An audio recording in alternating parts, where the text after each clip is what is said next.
Hey everyone, if you study the pricing history of ITC for the last 6 months, you will see that ITC stock has roughly given 20-23% return in the last 6 months. Now, if you see this in context of the entire market, if you pick Nifty 50 chart, Nifty 50 has fallen by roughly 7 or 8%. So one could argue that ITC in comparison to market has run up by more than 30% in a matter of 6 months. Now, the most interesting part is that if you study this 2020-2021 pricing history of ITC, you will see that it kept on moving sideways. This was despite the fact that ITC had decent fundamentals.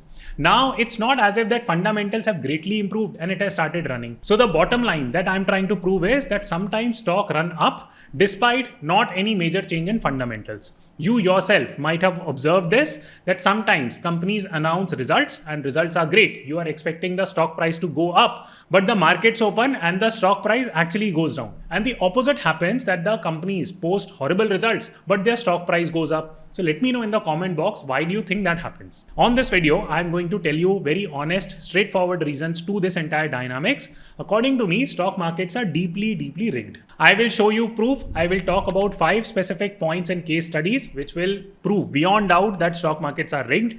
And finally, I will speak about some solutions that you and I as normal retail investors can take in order to avoid getting trapped in the stock market. So let us get the discussion started. Also, a very quick disclaimer. Many of you would say that Akshat, you have a hidden agenda of criticizing stocks. So let me talk in a no-nonsense, straightforward fashion, because if you don't understand my intentions, I can speak anything and you will have no trust on it. So point number 1 is that I myself invest heavily in stocks. For example, 80-85% of my entire portfolio is in stocks, not in cryptos, not in real estate, etc. etc. Point number 2, I am a diversified investor. This is something that I have said right from day 1 of starting the channel, that I invest across different asset class. It's not as if that I'm trying to defend one asset class over the other. I am not married to an asset class. My goal is to invest money and make money from that asset class. I am not a crypto maximalist. Maximalist means that I invest all my money in it. No, so I'm not a crypto maximalist. I am not a stock maximalist. I am not a real estate maximalist.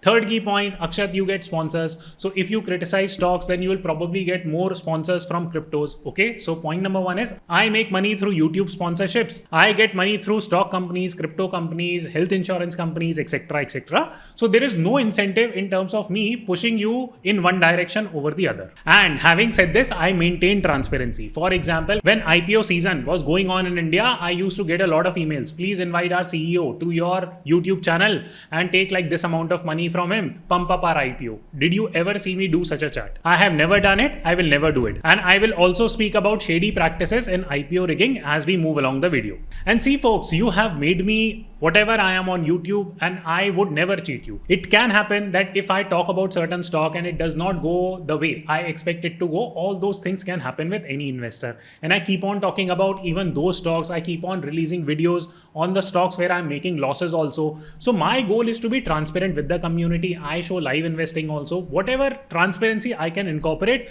I do it. If you have more suggestions as to how I can be even more transparent, I'm more than happy doing it. But these are some facts that I hope that you would see from an independent viewpoint, because there are a lot of shady practices that go on the stock market and it just kills the spirit of investing. So with that viewpoint in mind, I hope that you will study this video more from an open mind perspective. This is a humble request from my side, and let us get the discussion started. First and foremost, let me answer the most pertinent question, that are stock markets rigged? The answer is 100% they are rigged. Stock market unfortunately is one of the most rigged systems out there. Can I prove it to you? So let me give you examples one-on-one, and let me prove it to you systematically as to why stock markets are rigged and who rigs the stock market. So let us speak in 5 simple points. Now, why are stock market rigged? Because number 1, there is no concept of intrinsic value. Now, all the investors in the world, they will keep on talking about the fact that, you know what, this stock has better intrinsic value. This is the value of this particular stock, etc. etc. So for this, let me take you to an episode of Game of Thrones. So people who have not watched Game of Thrones, it is like an American version of Suraj Barjatya show. So you can go watch it with your kids, put it on a big screen and watch all the episodes. You will enjoy it. Okay, so yeah.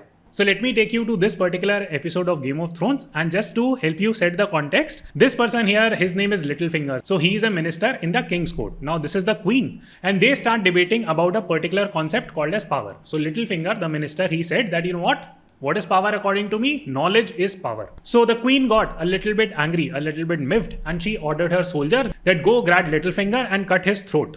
So Littlefinger got very scared and the soldiers were about to cut his throat. So Queen ordered that, you know what? No, just stop, let him go. And all you soldiers just go back, turn around and close your eyes. And then she finally proved the point that power is power. There is no such thing as a concept of power that knowledge is power, this is power, that is power. No, power is power, that's it. Similarly, what is value? Value is value. People can keep on giving all the gyan that, okay, the intrinsic value of this particular stock should be this, or intrinsic value of ITC should not be this much, or PE of this stock should be this. Everyone is just simply guessing. There is no such thing as intrinsic value. Now, many of you would say that, you know what, Akshat, you are completely wrong. Intrinsic value can be calculated, and we see a book behind you. It is called as The Intelligent Investor. It is told, it is written in this book how to compute intrinsic value. Yeah, good luck. Read the entire book, read it 5 times and tell me how to compute the intrinsic value. You will not be able to tell me.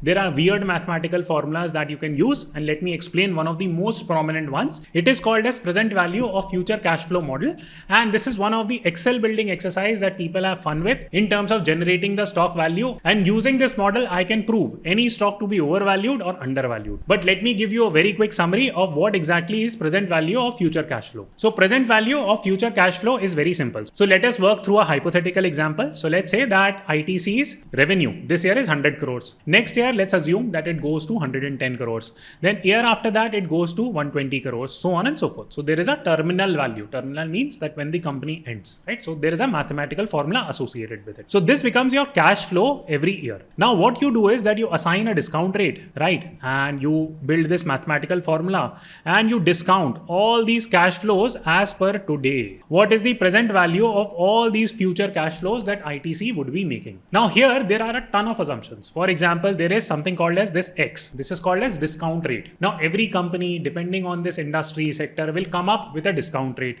Even this is an assumption that how much money they are going to make next year or the year after that, all that stuff. Now think logically that can you guess how much money ITC is going to make 5 years from now? Yes, you can build some kind of weird Excel model. In fact, I used to do it as a management consultant. And honestly, it is just a thought exercise. It just looks good on paper. But more than that, businesses now have become so complex, complicated. There are COVID-like situations when the entire world stops, then what money the company is going to make, right? So all these things are there. It is almost impossible to get these type of formulas correctly.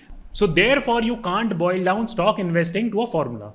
If there was a formula that I could teach you that, hey, here are 5 formulas, learn it, go and invest in the stock market, life would have become so much easier for everyone. But stock investing is not driven by intrinsic value. So whenever you start speaking about intrinsic value of this stock is this much or that stock is that much, it is just all air. Now let me show you one more example of Nestle. For example, here you would have seen that stock PE is 71.4 and you will get scared that, you know what, Akshat, very high PE, only idiots will buy it, this, that. Okay, so let us look at historic PE of Nestle. Now PE of Nestle was roughly 50 in 2010. So 10 years ago, PE of Nestle was 50. And usually it is said that when a PE of a stock is more than 30, you should sell it. If PE of a stock is less than 30, you should buy it. So it will be undervalued, buy it, you will make good money on it. So let's assume what would have happened that if you would have just looked at the PE of Nestle, assumed 50 is very high PE, and if you would have never purchased the stock in 2010. So from 2010 onwards, so it was trading at roughly 2500. Now it is trading at 16. So it has become almost 6-7x. So in 10 years, stock has almost 6-7x'd, which is a very high return. And if at any stage you look at the PE of Nestle, you would say that, you know what, okay, overvalued, why should I buy it? And you would have never purchased or invested in a company like Nestle. Opposite is true in a bunch of different PSUs, that PE is very less. They will go and buy it and then they will never make money from that stock. So the important lesson is that no one knows about the correct PE of a stock. No one knows about the correct intrinsic value of a stock. So whenever you start hearing commentary from different mutual fund houses, big investors that, you know what, okay, this stock is undervalued. This news channel said that, okay, this stock is undervalued. Please do not believe in it. They do not know that. Now comes the second reason why stock markets are rigged, and this is called as efficient market hypothesis. So what exactly is efficient market hypothesis? So this was a concept that was suggested by an economist called as Eugene Fama back in 60s, 70s sometime. And it simply said that the flow of information in the stock market is efficient. It simply means that if a piece of information or a communication is sent by ITC or any company, all the investors, be it Mr. Rakesh Jhunjhunwala, be it Mr. Warren Buffett, be it me, be it you, all of us would get access to that information in the same flow. There will be no information asymmetry. So the word of the day today is asymmetry. Let me know what does that mean. So because there is no information asymmetry, therefore stock markets are efficient. Now you tell me that is that completely true? The answer is no. Even if you don't know much about stock market, you can easily guess that that is just completely false. For example, Mr. Warren Buffett, if he wants to get information on some company, he will call the CEO of that company and he can get some information. I'm not saying that he will get insider information, but he will get more information compared to you and me, where if we call their customer care service, we will be lucky if they pick our phone. So the point is that there is a lot of information asymmetry. So how does this play out in the stock market? Let me give you an example. So here is an example of Nykaa. A lot of people invested in Nykaa's IPO and lost a lot of money. And what you will see is that Nykaa insiders offload 19 million in stocks amid sell-off. And let's look at who sold all these stocks. So if you go scroll through this article, you will see that the list of sellers includes CFO, CTO, CEO of private label, CEO of Nykaa Man, vice president, this, that. So all these people sold their own stocks after their company IPO'd. Now guess what? Do they have more information or do you have more information as an IPO investor? You tell me in the comment box. So you can guess whether the stock markets are rigged or not. Now third key point, how stock markets are rigged is because of the fact that information is managed. So let me give you 2-3 examples. First example is of news. Now news media outlets are not independent themselves. I will not go into the names of specific media houses. You can literally search who owns which news channel and you will see that there is a big business house that owns a media channel. There are hardly any independent media left.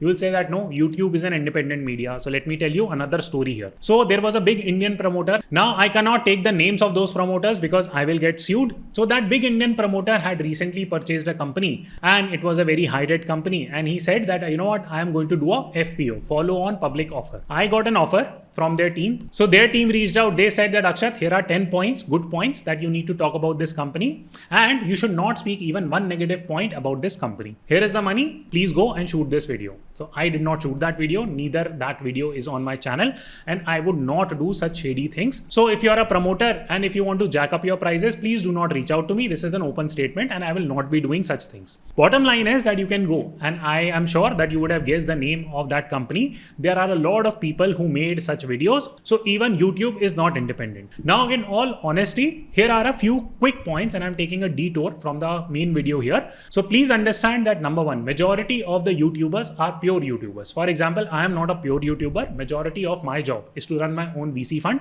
That is what I do. I run my own businesses. I enjoy doing it. YouTube is a passion project for me. Number two, many people will say that Akshat, you also make money from YouTube.